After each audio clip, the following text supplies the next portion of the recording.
Welcome to the Modern Artrepreneur, a podcast documenting my circuitous approach to blending art and entrepreneurship. Music has always been a major part of my life. Looking back on my childhood, I feel like nobody ever stood still. They were always singing or dancing, always enjoying music. My parents introduced me to the vast world of music at a very early age. The Beatles, the Eagles, Peter Tosh, the Grateful Dead, Bruce Springsteen. My brothers opened my eyes to the early rap music, KRS-One, NWA, Ice-T, and Grandmaster Flash. And later they brought me into the punk rock scene. Face to Face, Flogging Molly, Dashboard Confessional, and Alkaline Trio.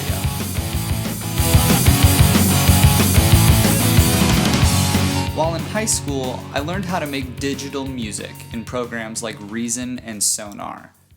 Between my junior and senior years, I hung out with some older kids, producing hip-hop beats, and meekly rapping over them under the nickname Elvis Freshly. I saved up money to buy a new laptop and a mixer. I built a recording studio in my bedroom out of drywall and plexiglass. And for my senior exhibition, our year-long research project, I examined the music industry and started my own record label, Prolific Records, the basis for what would later become KMD Music.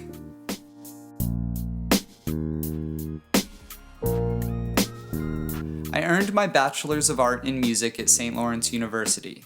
More specifically, I really should have gotten a BA in ethnomusicology or music production because I actually can't play an instrument.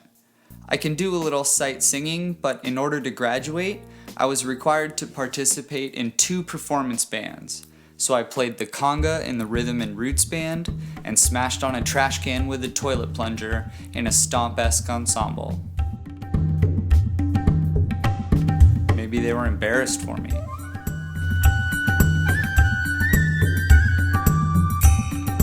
In one of my music production classes, I was the lead on a class project to record and present a radio show to play on the school radio network. We could do anything we wanted as long as we demonstrated our newfound knowledge of the recording arts. I went searching and discovered an old radio play from the 1930s about an expedition to find and capture Bigfoot. Our class would read the parts, do all the Foley and supporting music, then air it on the campus radio station. I haven't been able to locate the original file, but when I do, I'll share it because it was pretty fucking cool. You just gotta hear it to believe it. My first exposure to podcasts was in law school, only as a way of supplementing what I learned in class. I still hate you, UCC 2-204. Anyway, I didn't really listen to podcasts recreationally until the fall of 2011. I'd been writing screenplays at night, and I was beginning the negotiations of a paid writing gig for the following spring. I mentioned this opportunity to a filmmaker friend in Los Angeles, to which he recommended I listen to the Script Notes podcast with John August and Craig Mazin. Hello and welcome. My name is John August. My name is Craig Mazin. And this is Script Notes, a podcast about screenwriting and things that are interesting to screenwriters. They're great. It's a fantastic podcast. And from there, my hunger for podcasts as a new venue for learning and entertainment began to rapidly expand.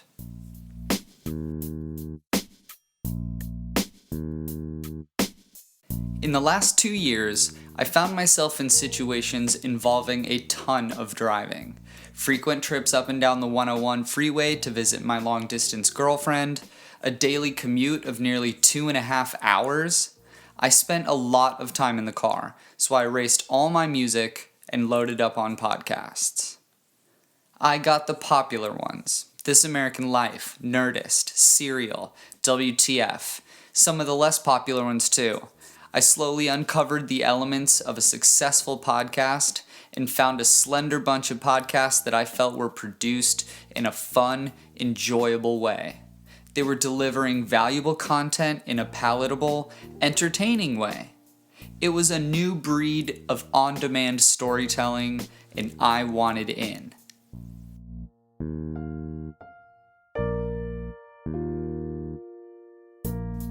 I wanted to do a podcast, but I didn't think I had anything important enough to say.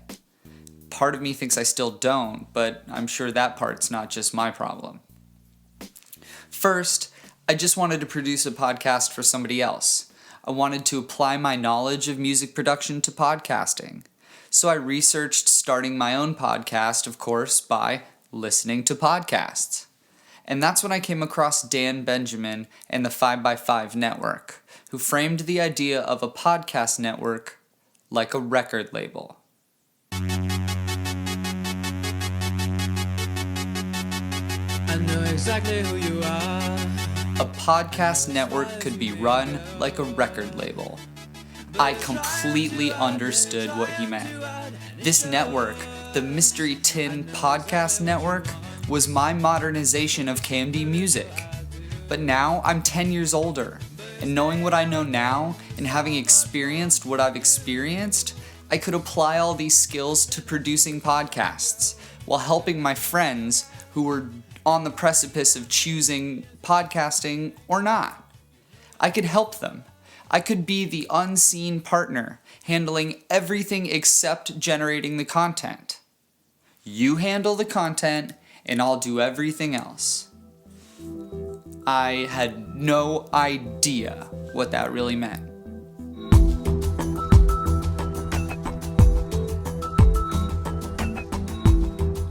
I wanted to help people spread their message through podcasting. So I started asking around, seeing if anybody was interested in podcasting. Well, it's kind of I think my answer here might surprise you. That's Ben Mehl. There was no distinct turning point. For me, I knew your pedigree in terms of your storytelling ability and your intelligence with putting pieces together. And I know you as a writer, and I know you a little bit as a producer. So I wasn't sold in your ability to deliver an excellent podcast like you've been able to do. What really sold me was you came to visit me and you said, let's do a podcast. I think you'd be great at it. And I was like, yeah, whatever, buddy. And you had me record some things, some content that I had created, and I listened to myself on the playback, and I was like, I don't like the way this sounds at all. I was totally insecure, and I wasn't confident in my delivery, and you could hear it. And the way you kind of coached me up and put your trust in me and had total confidence in my ability, even though I did sound like shit on those recordings, that sold it for me right there. I didn't have to know if you'd be good at this. All I had to know was if you had my back. Ben and I agreed to start Mad Potential, a podcast discussing the role of motivation, accountability, and desire in achieving your goals. It would be the first show on the Mystery Tin Podcast Network, the trial run before an onslaught of new shows. I was coming up with ideas day after day, but I needed to know how to do it first. I needed the experience, the test run. So Ben's show was the first. Hey guys, it's Ben Mehl. I'm launching a new podcast that I think you would really love. It's called Mad Potential, and I'll be discussing everything from personal motivation to personal fitness to pop culture.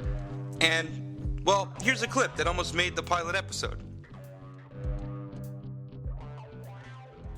The first episode of Mad Potential posted on Monday, June 1st, 2015. I stayed up all night the Sunday before we launched the first episode. I had to make sure that everything was perfect. The artwork had to be the right size, the episode had to be mixed and have the metadata added. I was working through WordPress, which is only structured to host one podcast at a time, so I had to figure out a backdoor approach to distribution for the other ones in the event that they were coming quickly. I had to make sure the RSS stream was properly maintained so it could be listed in the iTunes podcast database. I'm not going to make that mistake again. I needed links for the show notes. Anything that I could possibly have gleaned from the successful shows, I wanted to make sure we were doing from the very beginning. Well, for me, I mean, I'm not really I wouldn't say I'm not computer savvy, but I know the bare minimum to get by. And so since I had no intention of really doing a podcast until you kind of brought it up to me, the whole experience was a gigantic learning curve for me. So everything from picking out the right microphone to recording something that doesn't have feedback or has good sound quality to coming up with creative content to dispense to the audience and make sure that I'm reaching them on a personal level, an emotional level, and reaching people in general, figuring out the right way to market the content and get people excited and sharing it. And every Monday after that, we posted an interview or long-form discussion that helped Ben spread his message. It definitely helps having a producer who's pushing you. Otherwise, it's very easy to get complacent and get lazy, and then the quality of your show suffers, and people will pick up on that, and then you kind of lose your audience. So kind of having you physically tell me to step on the gas, and also having you in the back of my mind when I was like, oh crap, I better get to work, or else I don't want to hear the wrath of Chris, was good. It really pushed me to meet my deliverables. Another challenge was that I didn't mention, it just came to me, was, a lot of times I'd reach out to somebody for an interview and they would say, I'll get back to you. And, I wouldn't hear back from them. And so I felt like we were playing catch up, because some weeks I would get the interviews done ahead of time, and then it was like smooth sailing for 3 weeks. And then there was times where I didn't hear back from somebody until Sunday afternoon, and I'd still have to record the interview, make sure it sounded good, send it to you, and then you'd have to cut the show and we'd have to deliver it by Monday. So, the hard part, I think, whenever you start something like this and you don't really have a routine or have backup plans in case something happens that you've seen before, is being able to be flexible and adjust on the fly. And I think the fact that you and I communicated so well together allowed the show to be successful, because we were able to communicate our concerns or displeasures or excitement or whatever the feelings were in a very constructive way, which allowed me to be successful in the roles and responsibilities that I have for the show, and allowed you to do the same. I think when you have someone who's pushing you to get better every day, even when there's no show or there is a show or there's no interview or whatever, it really forces you to fine-tune those daily habits that make you great and successful. Because a lot of people think greatness comes from, this innate ability you're born with, or you're just special and you're not like anyone else, and it's not true. The greatness comes from putting in, a lot of effort and working on those daily habits every single day so they become something you don't even have to think about. And I think that's what separates people who are great at something versus people who are ordinary or not good. And so there's times when I've wanted to just take it easy, or, thought I recorded 3 shows in a week and was like, I'm good, I'll be fine for another 2-3 weeks. I decided to not rest on my laurels because I had your voice in the back of my head. You know what I mean? Our mutual friend and advisor, Matt Rachamkin, broke it down for me. A couple of things. I'll start with the good. There were parts in that podcast that made me think about the things that I want to accomplish, and the fact that I am putting all of those on hold in order to get a payday. And so that's exactly what Ben wants. And so the goal to think bigger, think outside of your box, was definitely accomplished at certain points there. So that's more than anything the most impactful, and that's what he's going for. The negatives, or the things to improve upon, one, and I think and this is probably solved by the new microphone, but that sound that was throughout the entire podcast will make people turn it off and not listen. Your breaks and your little music that you put in between, you need to use that only when you're trying to punch a point home. And there were times when you did it perfectly, and then there were times where I was like, okay, Chris is just kind of adding in music to create a break when there didn't really need to be. And so I think if you go back, especially in the beginning, like the first couple of times you did it, I didn't know if Yeah. there was a reason for it, and sometimes it might have taken away the momentum that Ben was building towards.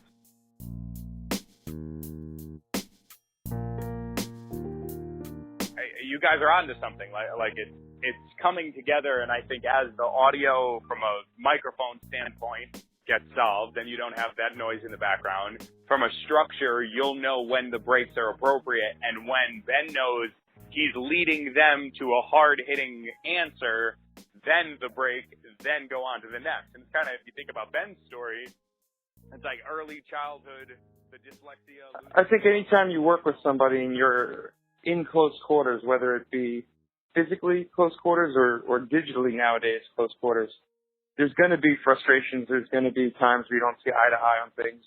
And luckily, you and I didn't really have a problem not seeing eye to eye in content or the things I wanted to create, which is great because it gave me the freedom to do whatever I wanted.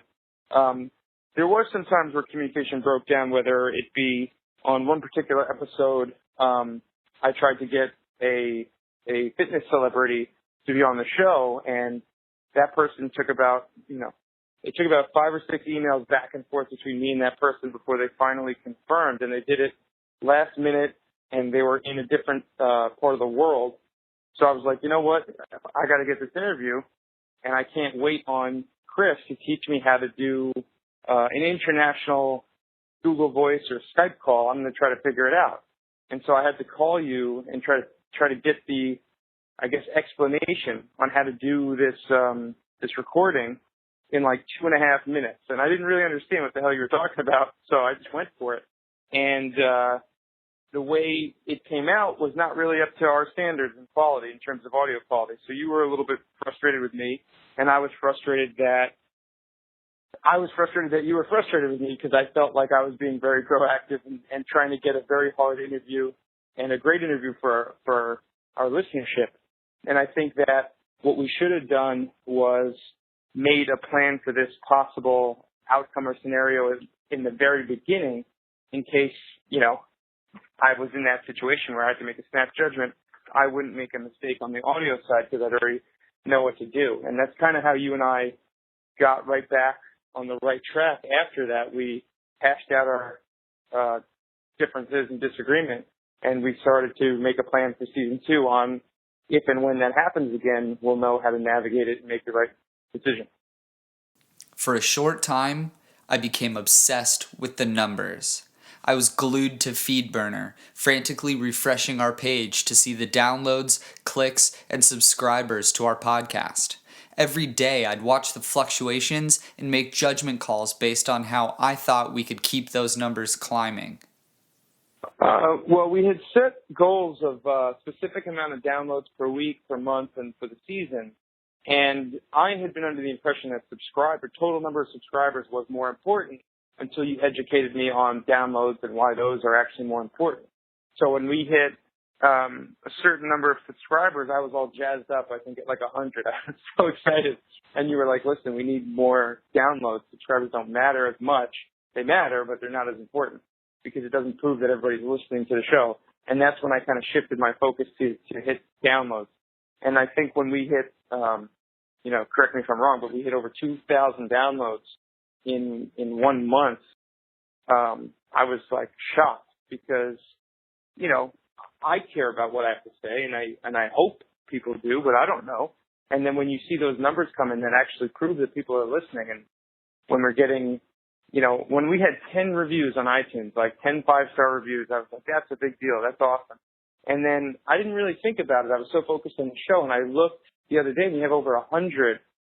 So we have 10 times as many. It kind of just blows my mind. I kind of look at those reviews every so often, and it just makes doing the whole show worthwhile when someone says, hey, what you had to say about this really changed my perspective, or I'm dealing with the same situation and that really helped and I never thought about it like this. It just makes me feel great, and it makes me feel like this show is worth it to people and not just myself. Then I saw our podcast, Mad Potential with Ben Mehl, listed on the self-help charts, the new and noteworthy chart. That changed everything for me. So I remember, looking at the iTunes chart and thinking there's 250,000 possible podcasts on iTunes in the self-help category, which we kind of float in and out of, in terms of health and fitness and self-help. And I was just thinking, how the hell am I going to get on this chart? And I remember you sending me like a picture message, I think 5 weeks into the show, or maybe it was less, that we had gotten to like number 30, the top 30 of the self-help chart. And I was just thinking, holy crap, like, how did that happen? Like, what constitutes our show being good enough to be on this chart?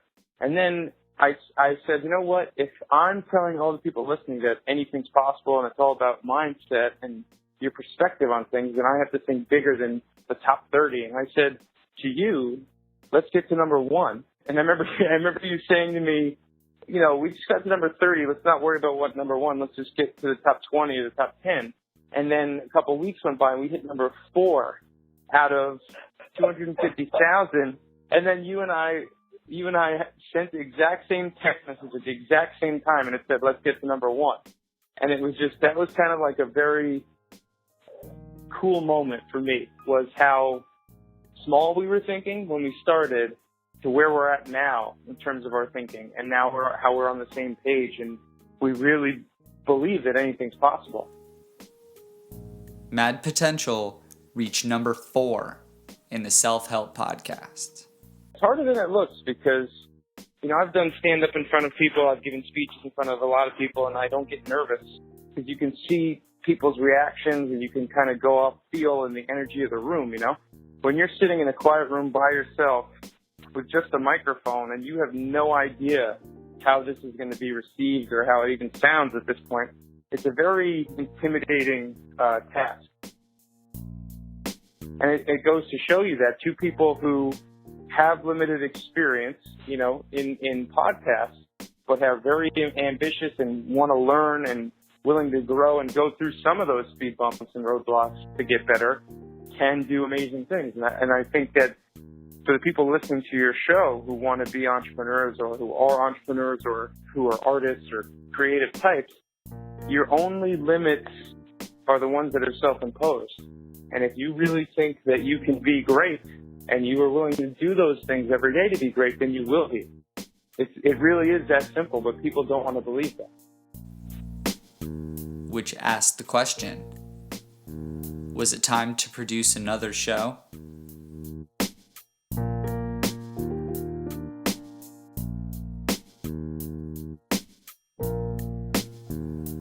Next time on the Modern Artrepreneur.